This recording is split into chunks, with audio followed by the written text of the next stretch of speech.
Chapter 12. Alice's Evidence.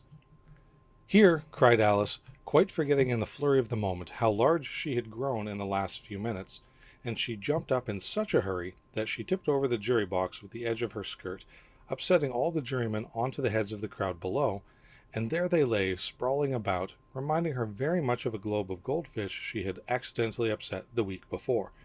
"Oh, I beg your pardon," she exclaimed in a tone of great dismay, and began picking them up again as quickly as she could, for the accident of the goldfish kept running in her head, and she had a vague sort of idea that they must be collected at once and put back into the jury box, or they would die. "The trial cannot proceed," said the king in a very grave voice, "until all the jurymen are back in their proper places. All," he repeated with great emphasis, looking hard at Alice as he said so. Alice looked at the jury box and saw that, in her haste, she had put the lizard in head downwards, and the poor little thing was waving its tail about in a melancholy way, being quite unable to move. She soon got it out again and put it right. "Not that it signifies much," she said to herself. "I should think it would be quite as much use in the trial, one way up or the other." As soon as the jury had recovered from the shock of being upset, and their slates and pencils had been found and handed back to them, they set to work very diligently to write out a history of the accident, all except the lizard, who seemed too much overcome to do anything but sit with its mouth open, gazing up into the roof of the court. "What do you know about this business?" the king said to Alice. "Nothing," said Alice. "Nothing whatever?" persisted the king. "Nothing whatever," said Alice. "That's very important," the king said, turning to the jury. They were just beginning to write this down on their slates, when the White Rabbit interrupted. "Unimportant, your majesty, means of course," he said in a very respectful tone, but frowning and making faces at him as he spoke.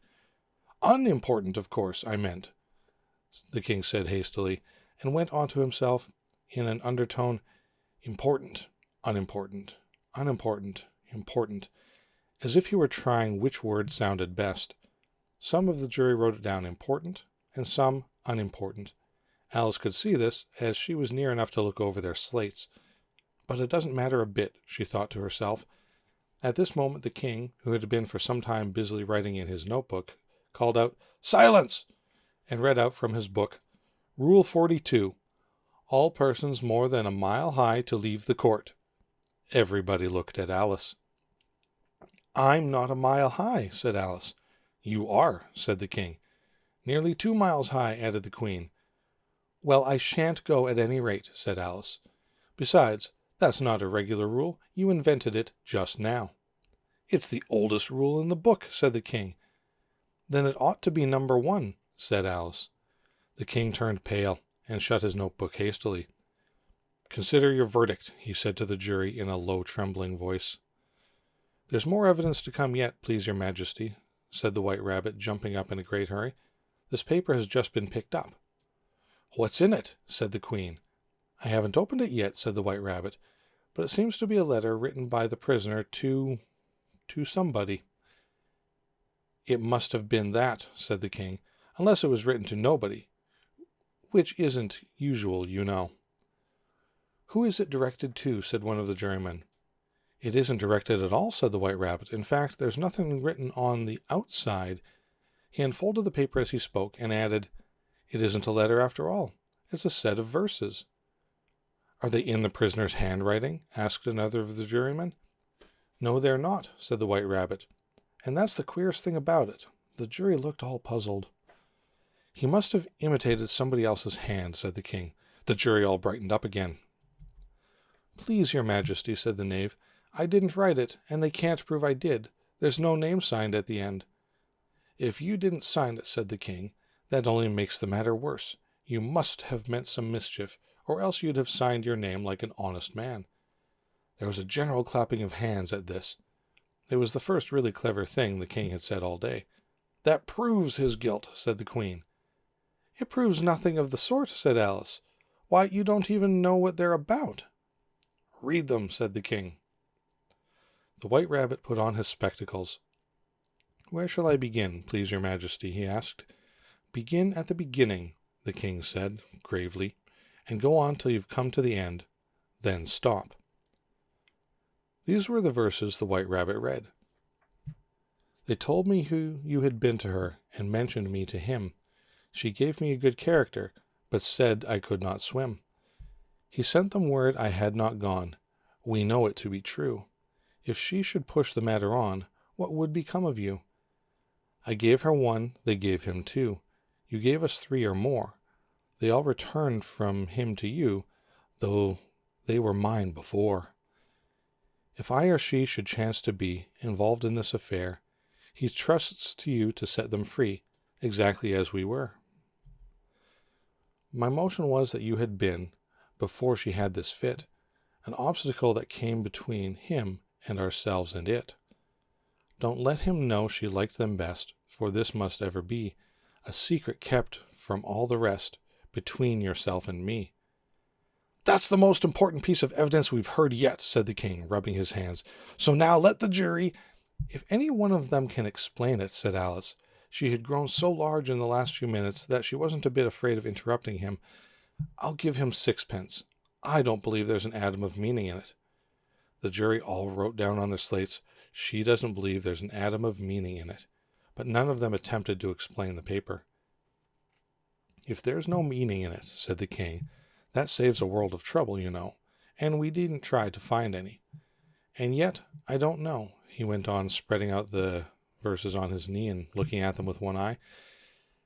I seem to see some meaning in them after all.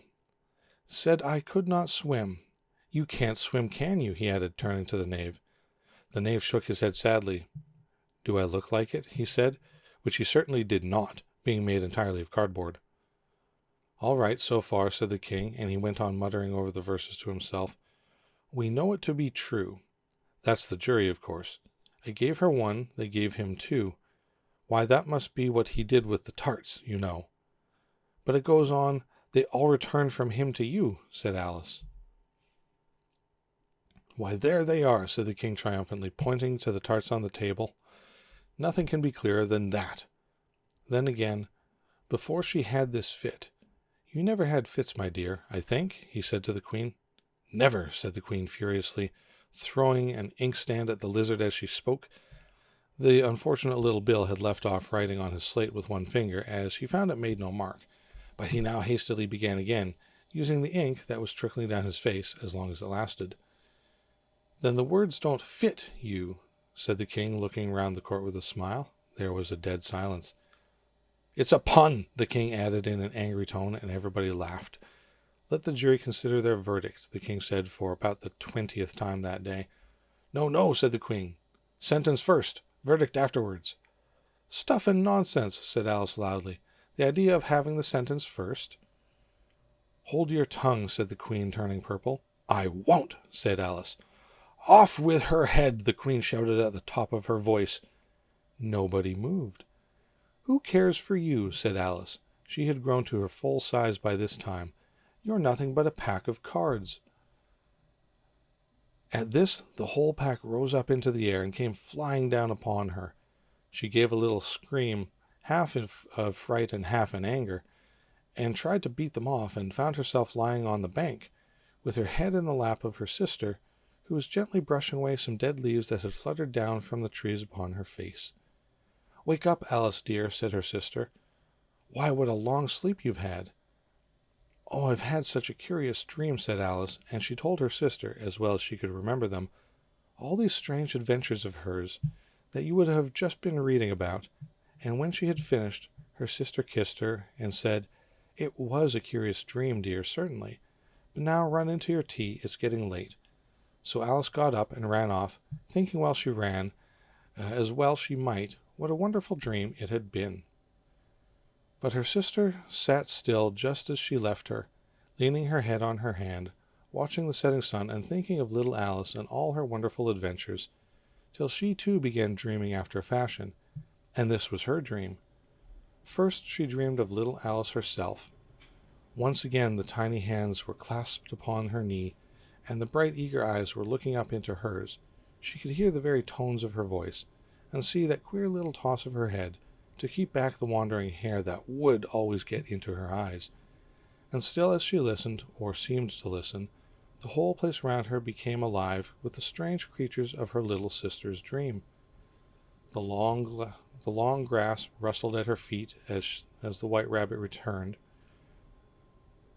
hurried by. The frightened mouse splashed his way through the neighboring pool. She could hear the rattle of the teacups as the March Hare and his friends shared their never-ending meal, and the shrill voice of the queen wandering off her unfortunate guests to execution. Once more, the pig baby was sneezing on the Duchess's knee, while plates and dishes crashed around it. Once more, the shriek of the griffin, the squeaking of the lizard's slate pencil, and the choking of the suppressed guinea pigs filled the air, mixed up with the distant sobs of the miserable mock turtle. So she sat on with closed eyes, and half believed herself in Wonderland, though she knew she had but to open them again, and all would change to dull reality. The grass would be only rustling in the wind, and the pool rippling to the waves of the reeds. The rattling teacups would change to tinkling sheep bells, and the queen's shrill cries to the voices of the shepherd boy, and the sneeze of the baby, the shriek of the griffin, and all the other queer noises would change, she knew, to the confused clamor of the busy farmyard, while the lowing of the cattle in the distance would take the place of the mock turtle's heavy sobs. Lastly, she pictured to herself how this same little sister of hers would, in the aftertime, be herself a grown woman, and how she would keep through all her riper years the simple and loving heart of her childhood, and how she would gather about her other little children, and make their eyes bright and eager with many a strange tale, perhaps even with the dream of Wonderland of long ago, and how she would feel with all their simple sorrows, and find a pleasure in all their simple joys, remembering her own child life and the happy summer days. The End.